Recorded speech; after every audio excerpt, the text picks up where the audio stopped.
Bismillahirrahmanirrahim. In this video, I am going to talk about parametric testing of hypothesis as well as non-parametric testing of hypothesis using R.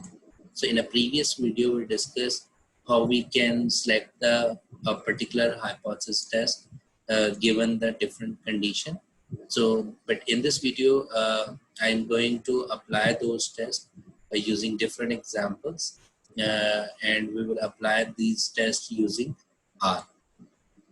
So starting with the one sample testing of hypothesis means if we have a single sample means we have a single variable, or you can say single factor with respect to a single factor variable. Like for example, if I want to compare somebody's claim that the production cycle time is 3 minutes, and I want to test that particular claim. Or if I am saying teacher is claiming that my class marks is on average 90, and I want to check that claim. So that is basically the single sample testing of hypothesis. And we can start with a single sample when we are comparing a single mean, or you can say a single sample to a specified value. A single sample means that is a single variable's mean, and we are comparing that mean to a specified value, like as I have given the examples of marks, like class marks, that the teacher is claiming that on average the class marks is 90, and we want to compare that is the class marks on average 90 or not, is that claim is right or wrong. So for that we can apply mainly theoretically speaking 3 kind of tests depending upon the condition. But like the condition is like we want to test the mean if the distribution is normal because it's a parametric, and the population standard deviation is given, so we can apply z-test. Okay, and then if the sample size is greater than 30 but population standard deviation unknown, still we can apply the z-test. But if the population standard deviation is unknown but the sample size is less than, then we can apply t-test. So this is theoretically speaking, but practically speaking, so whenever the population standard deviation is unknown, so we can apply the t-test. But right now, as we have discussed this selection of the testing of hypothesis in the previous lectures or in the previous videos, so right now I'm just applying, I'm going to discuss how we can apply the one sample z-test using R. So the example is, so this example we have already discussed using the mini tab, like we were talking about the breaking strength of a fiber to be at least 150. Okay, and the past experience indicating that the population standard deviation was given, so we can apply the z-test over here. And we have taken the observations of 4 sample size we have taken, and we want to test at level of significance 5%. So from the above statement, so we develop the null and alternative hypothesis as it is written on at least, so that we 150 is included. So we will first develop the H0, and opposite to that one, that is the H1. So this is a one tail test, right? It's a left tail. You can see the left tail distribution, right? So, but how we can apply this in one sample z-test using R? So remember that the population mean is 150. The population standard deviation was given, which is 3, and the data set was this. So when I am using R, I am hoping that that everybody's understand the you can say about the RStudio as well as R. So if you don't have the understanding about this RStudio, so you can watch my videos on probability and statistics about the introduction of the R. So right now I'm assuming that you are familiar with the interface of the R as well as RStudio. So I am just starting how we can perform the one sample z-test using R. So starting with like we have given the data set, that is this one. So we have the 4 observation. So in R, I'm going to define a vector which having these 4 values. Okay, so that means x is a vector, or you can say is a variable in which I am assigning these 4 values as a vector. So C is a concatenator, or you can say combining these 4 numbers as a vector, right? Or you can say as a array. And first thing with what I am doing, I am collecting some descriptive analysis. Okay, mean the first thing, the length function, what it will do, it will just give me the counting of these numbers. So right now I am saying length x, that means count how many values are available in this variable. So if I run this value, so right now x, and if I write down x over here, so I can see all those 4 numbers, right?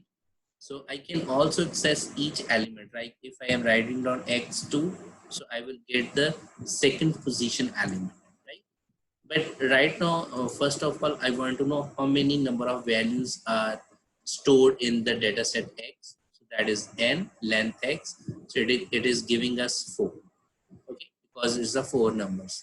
So if I want to compute out the mean, how can I compute? So I am just using the function mean and the name of the variable in which we have stored the data, and I am storing it into the variable called avg. Okay, so that is average. Then I am calculating the standard deviation. The function for that is std. Okay, so here I am computing the standard deviation, because in the problem they have given us the population standard deviation. So for that I'm using that population standard deviation divided by square root of n. So this is what this is called as standard error. So I'm computing the standard error and storing into the variable called se. And then now I want to report all in one way. Okay, mean I want to know how many number of observation is there, what is the average value, what is the standard deviation, and what is the standard error. So for that I'm combining that. So this is C combined. So C bind function will do combine, column combined. Okay, mean it will binding all in a column wise. So it will write down, if I run this, so I will get n is equal to this, average is equal to this. So I can also use R bind. So if I use R bind, that means row bind. So that means the reporting way is different. So now I can see n over here, average over here. Wherever in C bind, so it is giving n average and the upper side, and the values are downside. So it's up to you how you are, how you want to see the data in a reporting. So in a C band, it is column wise combining the data value. So now I am getting n as well as average, standard deviation of the data as well as the standard error. So the next thing, because I want to apply the one sample Z test, so I need to compute the Z statistics. And the formula for that is, you may know that the Z is equal to x bar minus mu divided by standard error, or you can say sigma over square root of n. So right now, what is x bar? That is the mean of x, which we have already calculated as well. Minus 150, that was given in the problem. So divided by population standard deviation was given 3, and then square root of n. So with the help of this, we have calculated the Z statistics. So Z statistics. So once I run this command, so it is calculating the Z statistics. Again, now the value of the Z is minus 0.833. Okay, so that means if I draw a standard normal curve, so it would be look like this way. So that means we know that in a standard normal distribution, mean would is always equal to 0. So this value is minus 0.833. Okay, so this is Z at a left side because it is less than 0. Right, G? Okay, so the next thing is, now I want to find out the confidence interval as well as I want to find out the p-value. So in order to compute out the confidence interval as well as to compute out the p-value, so we need a package called distribution tree. So you know how to install the package of the R. So you can go to the package, install, and then you can find out distribution 3, and then you click on the install button and make sure your computer is connected with the internet. So once you install this package, then you need to call it. Like for calling the package, you can use the function called library. So we call it, and then we are calculating again calling the standard normal distribution. So we are saying z is equal to normal, the mean is 0 and the standard deviation 1, because the standard normal distribution is 0 and 1. So we are saying z is a standard normal random variable where z is equal to from a normal distribution where mean is 0 and sigma is 1. Okay, so now the value of z is, so we have the value of z is, sorry, because it's a capital Z. Okay, so then the value of z is basically, it comes from the standard normal distribution with mean 0 and sigma is equal to 1. Okay, so using this particular distribution, now we are calculating the confidence interval.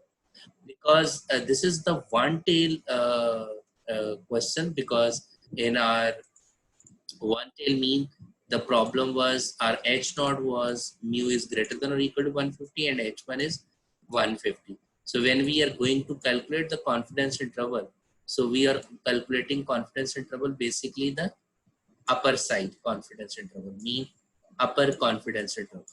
Okay, so this one. So that's why in R, what I am doing, I am doing mean plus. So this is indicating the upper confidence interval. Okay, so the formula for this is actually what I am doing, x bar plus z alpha by 2, or you can say z sigma over n under root. So this is upper confidence interval, right? And that's why plus, and z, how we can calculate the z alpha by 2 with the help of this function, that is quantile the value of z comma, so this is the probability. So that is because I am finding at 95% confidence interval, so that by 1 minus 0.05. Oh, sorry, so the mistake I have done over here is there is no alpha by 2, only z alpha, mean x bar plus z alpha sigma over n under root. Okay, so this is the upper confidence interval. So this is the z alpha value and then sigma over square root of n. So with the help of this, I will get the answer of upper confidence interval. Okay. Now again, what I am doing using the same function c bind, mean column binds of n, which we have already calculated, average value of the data, standard deviation of the data, standard error, as well as confidence interval, that is CI. So if I run this button, now I can see how many data points in the data, that is the 4 number of observation, what is the average value, what is standard deviation, what was the standard error, and this is indicating the upper confidence interval. So even we use this to inference about our population. So the inference is the population mean is less than 150. Okay, so if the population mean is less than the upper confidence interval, because right now our population mean is lying in the confidence limit range, because the upper confidence was 151.2173 and the population mean was 150, and this region is called as acceptance region because the population mean is lying within the acceptance region. So we will say accept H naught. So accept H naught, that means what? That means that the breaking strength of a fiber is at least 150. So that means it would be 150 or more than 150. It cannot be less than 150. Okay, so that's accept H naught. The other way is we should use the p-value to make the decision. So how we can calculate the p-value? So right now I'm using the p-value as a variable, is assignment operator. CDF is a function which is called as cumulative distribution function of what? The variable z, that is a standard normal random variable, comma the value of z, which we have already calculated. Okay, so from over here using this one. Okay, so if I use this one, so I'm getting it sorry, using z statistics. This is basically the table. So using z statistics, using this formula, which is this. Okay, minus 0.833. So using the z statistics. So that is the z comma the z statistics value. So that means we are basically talking about this thing. If I draw a normal curve, the mean is 0, where c is equal to 0. So this is minus 0.833, and we want to find out this value, and this is equal to basically the p value. Okay, so we want to compute out this probability. So how we can do that? So we can use CDF, cumulative distribution, from z comma the value of the z statistic. Okay, so we run this command and then again run this command, and the answer of the p value is 0.20. Again, we would say what's the decision making criteria using the p value is, if the p value is greater than or equal to your pre-decided alpha value. Okay, so right now we have, because we consider 95% confidence interval, that means the alpha value we have taken is 0.05 is greater than or equal to, what is the p value? 0.2032. Because this condition is true, mean p value is greater than or equal to alpha value, so we will say except h. And what was the h naught? That is the mean breaking strength is greater than or equal to 150. I hope it's clear how we can perform the one sample z-test using R. Now we are going to apply one sample t-test using R. So the data which I am using is this one. That is basically the shelf life or of the carbonated beverages, right? And we have taken the life of those uh,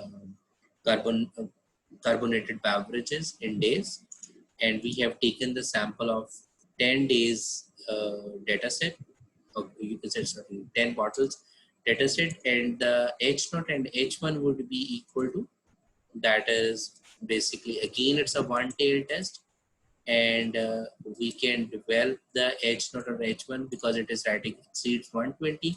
So your h0 would be equal to mu is less than or equal to 120, and h1 would be mu is greater than 120, right? Because this particular number is not included due to only exceed, so that's where we first develop the h1 that is greater than, and the opposite to that one, h0 is less than or equal to.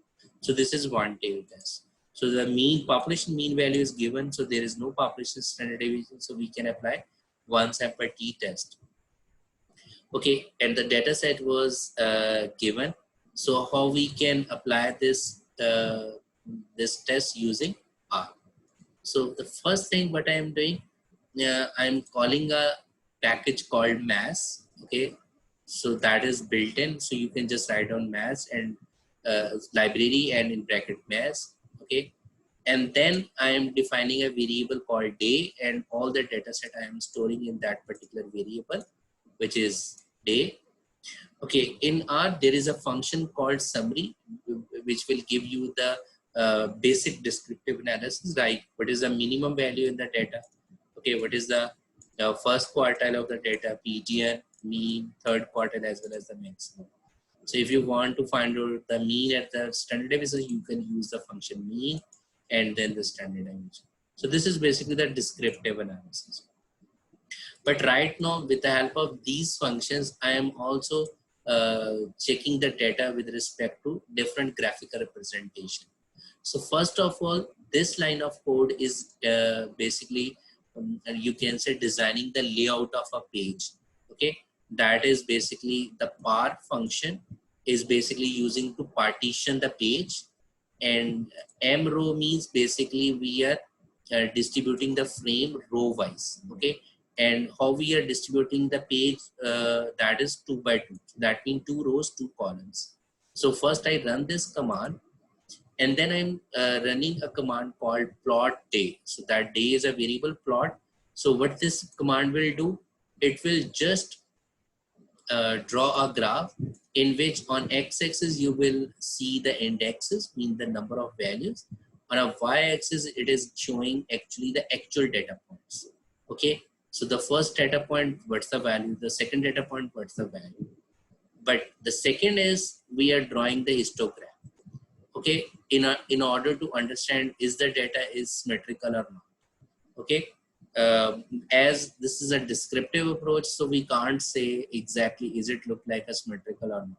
So another tool is we can use the QQ plot. Okay, so in QQ plot we will see on x-axis the value of the standard normal variable, which is z. On y-axis we are using the actual data set. If that data point is exactly the linear, like we can draw the QQ line as well, which is basically the normal line. If all the data points are lying on this particular line, then we will say data is normally distributed. If the data points are far from this line, then we will say data is not normal. Again, this is a you can say a descriptive approach. We cannot 100% get the idea is the data is normal or not, but we can make some hypothesis by seeing this. It look like the data is normally distributed. So we can also draw a box plot, okay, to understand what's the center value and how much the outline. So this is basically just the graphical, you can say, representation of the data set. In order to clearly get the picture is the data is follow the normal distribution, so we need a package called nor-test, that is normality test. Okay, so again you can install the package nor-test, and once you install it, then you can run this library. So because I'm calling the library, and the test I'm going to apply is ad.test, that is basically the Anderson-Darling test. So if I run this test, and I'm showing that Anderson-Darling normality test, and the p-value is 0.6061. Okay, so in such case, if the p-value, which is right now in this case is 0.6061, is greater than or equal to alpha value, okay, which is the case of over here, because alpha value, if we are assuming 0.05, so we will say accept h0. Okay, so in such normality test, what was the h0? H1 is data follow normal distribution, right? Whereas h1, what is h1? Data does not follow normal distribution. Okay, so we are saying except h0, that means data is normally distributed. So this is the way we can check is the data is following the normal distribution or not, because this is a pre-assumption for one sample t-test, that if you want to apply the one sample t-test, your data must be normal. Another way to check the normality is we can apply the Shapiro-Wilk normality test. Okay, so in order to do that, we can use this function shapiro.test. So again, for this test, as well as the p-value is greater than or equal to the pre-decided alpha value, so we will say the data is follow the normal distribution. So once we confirm that the data is follow the normal distribution, that means we can apply the one sample t-test. So in order to apply the one sample t-test, so the function is t.test, then the name of the variable in which we have stored the data, which is day, okay, comma, then the value of the mu, mean the population mean value, which is 120 is given over here. Okay, so we store 120, and then what is the h1, that alternative mean, what is the h1? So we develop the h0 as well as h1, because it's writing down exceed. So h1 would be, mean alternative would be equal to mu is greater than or equal to 120, whereas h0 would be mu is less than or equal to 120, or you can say equal to 120. So that's why I'm writing down alternative is equal to greater. Okay, if it is less, so we can write simple less. If it is 2, so you can simple write down 2 dot cited. So if you don't mention anything, so by default it will consider as a 2-tailed test. So by right now it's a 1-tailed test, so that's why I'm writing down greater than. So if I run this command, so I got one sample t-test results, and the t-test statistics answer is this one. But for result concluding, this is the p-value. That p-value is 0.0544, which is greater than or equal to your pre-decided alpha value, which is 0.05. Again, we will say except h0, but p-value is almost equal to the pre-decided alpha value. So we can also say that uh, we cannot 100% be sure. So we may need more data set to make the accurate decision. But uh, by the way, with the given data set, we can say except h0. Okay, but type except h0. And except h0 mean the shelf life of the bottles is less than or equal to 120. It cannot be greater than 120. But practically speaking, we need more data set because the p-value is almost equal to the alpha value. Okay, so here I am giving another example for one sample t-test for the same thing. Okay, but the data set was the different, same the data values I am storing into the values, checking the normality. Okay, so data is follow the normal distribution, then same plots we are drawing.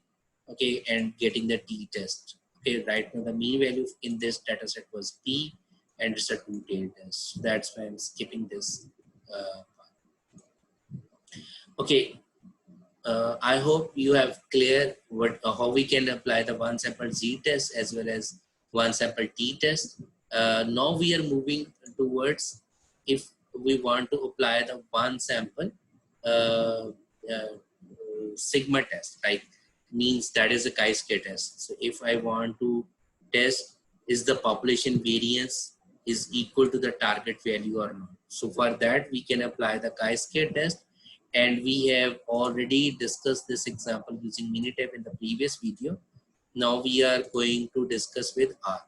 Okay, so the population variance is equal to 1, and the question is the manager of number yards want to assess the performance of the sawmill that cut the beam, okay, is supposed to be 100 centimeter long, and the variation they have measured and the sample size they have taken, that is a 50 beams, and they want to check is the population variance is equal to 1 or not.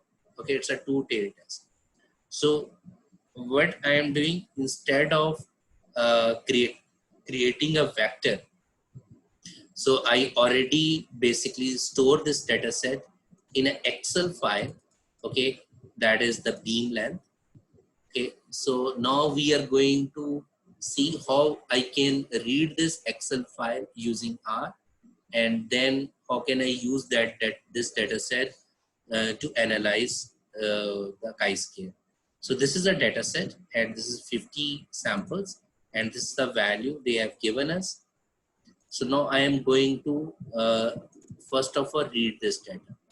So in order to reading it, mean attaching it, first of all what I need to do, I need to import this data. So one of the way is using the RStudio. We can go to this window, environment history connection, and if I click over environment, I will see import dataset.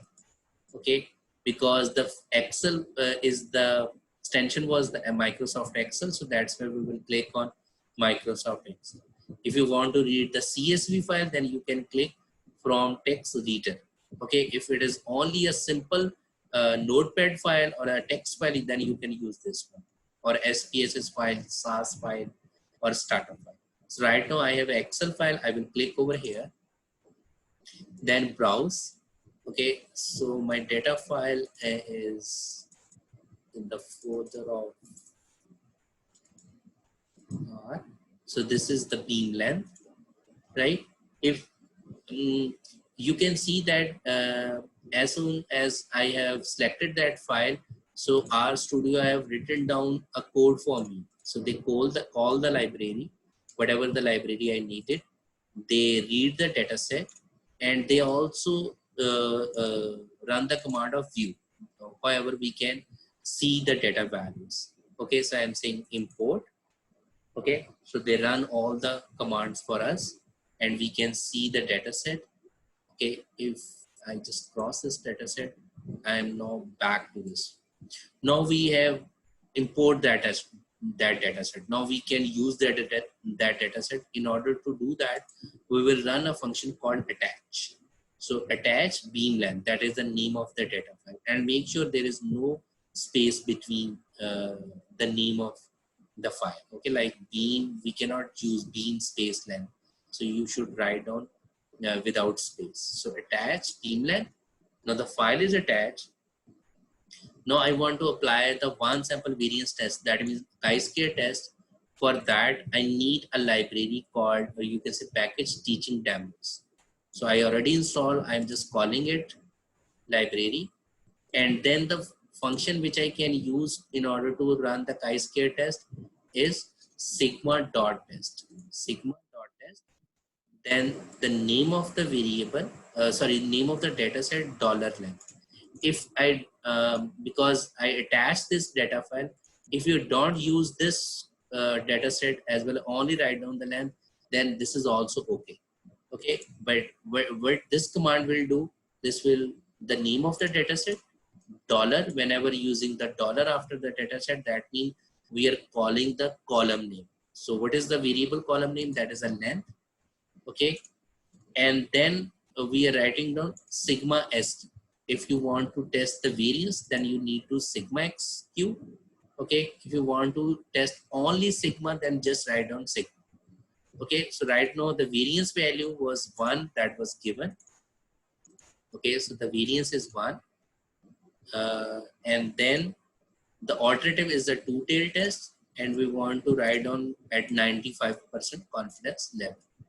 Okay, so if I run this command, and this is one sample chi-square test for variance, and this is indicating the p-value is 0.2154. How we will interpret it? This p-value is greater than the alpha value, so that means except h0. And what was the except h0 means? That means the population variance of the sawmill is equal to 1. It is not less than, or it is not greater than 1. It is exactly equal to 1.